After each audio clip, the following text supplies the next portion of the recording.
Sup guys, it's Ash from 13 Night Studios. In this week's video, I will be showing you guys the highs and lows on my game design journey, with some of the biggest highs and the lowest lows. A quick shout out to Mr. Fox, our newest subscriber. Now let's get on to the video. I've been working on this for a while and I'm very proud to show you guys this. That's right, I've been working on the first enemy of the game. I was influenced by the Saw games. The ones on the PS3, I played both of them and I owned them. I chose this over like the standard zombie or demon because I felt going for a humanoid enemy was better for my understanding of how the process works. I added new animations compared to the character, and honestly I think they look better. In the game, the main enemy type are former inmates, even though the game is not set in a prison. I chose inmates because I like the aesthetic of it. I added the exploding collar to the neck so that if I have another enemy type that isn't a prisoner, there's a reason why they would kill the player character, though I don't think enemies would need that if they're in a death game. Low. Anyway, I have implemented the enemy into the game, so it's ready to go. The enemy actually took a while, not because it was difficult, mostly because I got railroaded in a couple parts. There was a lot of stuff I learned from making the player character that I could easily transfer over into the enemy character, like the animation, just getting it to work with the physics in the game. However, there's a couple things that took me a little bit of a while, which you will see in this couple seconds. Yep, that's right, actually getting the enemy to chase the player was quite difficult. Not the actual chasing part, but the actual getting the enemy to look at the player when it chases. That actually took me days and days to get it to work. Another thing I implemented with the enemy is actually having a hit detection so that the enemy can actually attack the player.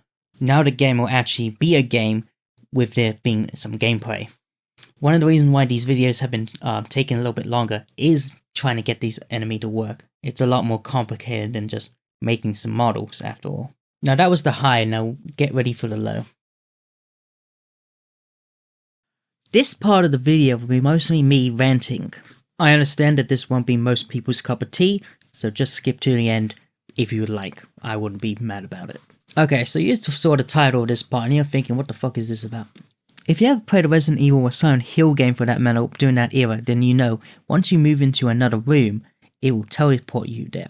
Godot has two ways you can really do that. By changing scenes and making a whole new level, or by making a big level and then just teleporting to that section of the level. Or at least that's how I've seen it from other users.